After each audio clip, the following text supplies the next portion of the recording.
बदनामी और तलाक। राधा बस रोए चली जा रही थी। उसके आंसू रुकने का नाम नहीं ले रहे थे। वो अपनी माँ से बार बार एक ही बात कह रही थी, मुझे बदनाम कर उसे क्या मिला, सिर्फ उसे तलाक आसानी से मिल जाए।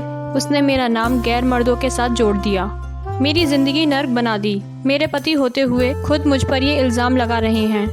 ये वही इंसान है जो कल तक मेरे लिए सब कुछ करने को तैयार थे, दिन को रात कहने को तैयार थे। आज अपने अहंकार में मुझे नीचा दिखाने के लिए मुझे तलाक दे रहे हैं। मेरी गलती क्या है? अपने और अपनी बेटी के लिए आवाज़ उठाना। अब लोग भी मुझे अजीब नज़रों से देखते हैं, गंदी बातें करते हैं। रास्ते पर चलना मुश्किल हो गया है। सहेलियों ने भी मुंह फेर लिया। बस कुछ ही मुझे समझती हैं और मेरे साथ हैं। माँ, आपका भाई बहन का साथ और बेटी का प्यार मेरा हौसला बढ़ाता है। मैंने भी फैसला कर लिया है, मैं लोगों के तानों से, बदनामी से नहीं डरूंगी और ना ही रुकूंगी। अपने आत्मसम्मान और हक के लिए बिना थके लड़ूंगी लोगों से, उस इंसान से जिसमें इंसानियत ही नहीं रही। और फिर शुरू हुए कोर्ट कचहरी के धक्के, पैसों की और समय दोनों की बर्बादी। पर कोई दूसरा रास्ता नहीं दिख रहा था।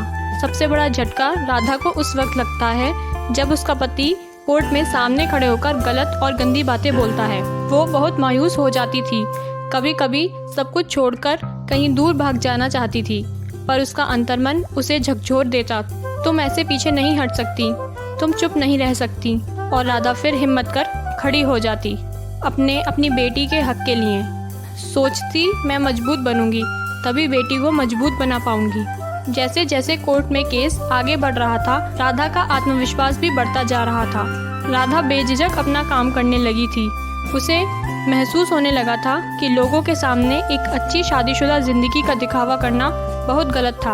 अगर उसने कुछ लोगों को भी सही बात बताई होती, अपनी परेशानियां बताई होती, तो आज ये दिन न देखना पड़ता। लोग उसकी मुश्किलों को समझते। खैर, जो होना था हो गया, सोचकर राधा ने ठंडी सांस ली। अब वो खुलकर जिएगी अपनी जिंदगी।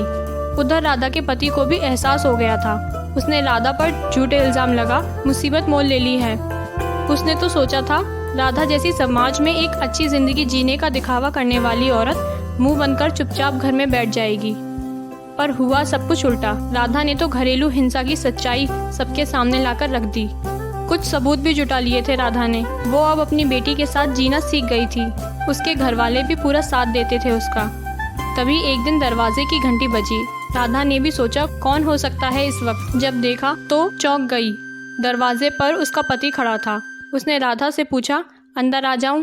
राधा ने कुछ सोचा और हाँ बोल दिया और अंदर आने दिया। फिर पूछा, अब क्यों आए हो? वो बोला, मुझे माफ़ कर दो, मुझसे गलती हो गई और घर वापस चलो। मैं तुम्हारे और अपनी बेटी के बिना नहीं रह सकता। अचानक आए इस बदलाव से राधा सोच में पड़ गई थी। वो कुछ समझ नहीं पा रही थी, पर उसका पति केस वापस ले, साथ में सुखी जीवन बिताने की बात कर रहा था। उसने राधा से कहा, चाहो तो थोड़ा सोचकर जवाब देना। पर राधा का जवाब तो तैयार था। उसने साथ जाने से मना कर दिया और बेटी ने भी बोल दिया, मैं मम्मी के साथ ही रहूंगी। राधा का पति ये बोलकर, तुम ठीक नहीं कर रही, वापस चला गया। पूरी रात वो सोचती रही, उसने गलत निर्णय तो नहीं लिया? क्या मुझे अपनी बेटी के अच्छे भविष्य के लिए साथ चले जाना था? बेटी को माँ पापा दोनों मिल जाते। शायद सच में उनकी सोच बदल गई हो। सोचते सोचते सुबह हो गई।